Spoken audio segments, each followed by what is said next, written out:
C'est en France, du côté de Marseille, que Yamaha a décidé de dévoiler sa nouvelle MT-07. Chaque année, la MT-07 fait le bonheur d'environ 20 000 motards en Europe, et évidemment celui de Yamaha. Yamaha qui caracole en tête des ventes de motos, notamment en France, grâce à cette machine. Sa troisième génération se plie aux normes Euro 5, sans véritable audace pour préserver ses appréciés fondamentaux, un moteur rigolo, une partie cycle joueuse, un prix pas déprimant, soit un vrai vaccin anti-morosité. Lancée en 2014 et améliorée en 2018, la MT-07 évolue de nouveau en douceur à la faveur des normes Euro 5. Nouvel habillage cyclopique, guidon et disques de frein plus généreux et instrumentation monochrome, chippée à la dernière génération dans la Tracer 700, sa variante routière. C'est tout? Bah oui, ça suffit? Bah on va voir. Cette question renvoie en réalité au problème auquel est confronté Yamaha avec son roadster poule aux œufs d'or. En effet, comment faire évoluer la MT-07, ce best-seller adulé, pour son maniement intuitif et pour son joyeux bicylindre, sans risquer de tout perdre? Trop de changements peuvent lui faire quitter sa zone d'excellence, tout en nécessitant des investissements conséquents. Double peine donc pour Yamaha.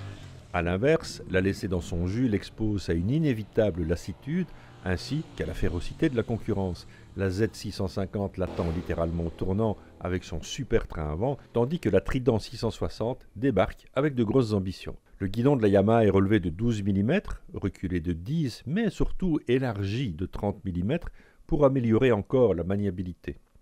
Quiconque a déjà testé la MT-07 objectera que ce roadster n'en manquait déjà pas.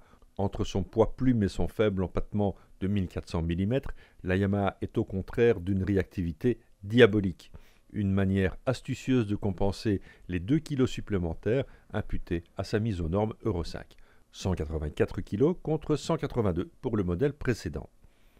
Cet élargissement perceptible ouvre les épaules et donne de l'espace au poste de conduite, souvent jugé étriqué. Bonne chose pour les grands, mais les plus petits préféreront peut-être l'ancien modèle qui écartait un peu moins les bras.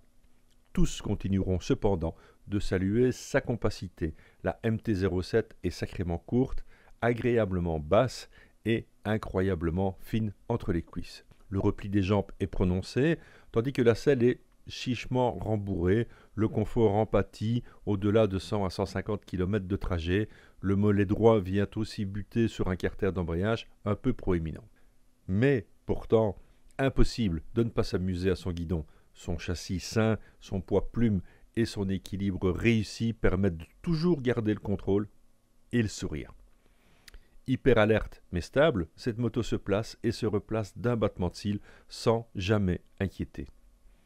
Mais l'atout maître de la MT-07 tient à son moteur, un bicylindre parallèle de 689 cm3 qui mérite une place au panthéon des moteurs d'exception. Les normes Euro 5 n'ont en rien édulcoré sa patate jubilatoire ni dégradé ses bonnes manières. Bien élevée mais diablement réactive, la MT-07 accélère avec une vélocité déconcertante, laissant sur place toutes les idées reçues sur les motos de faible puissance.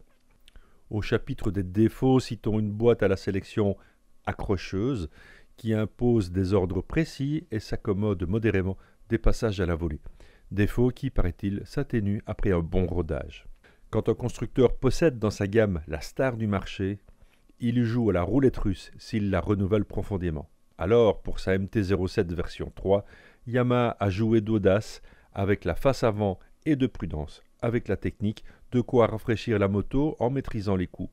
Le moteur passe les normes en souffrant un minimum, la partie cycle s'améliore un peu sans changer les fondamentaux et le prix gonfle dans une limite acceptable, de quoi sans doute conserver le trône.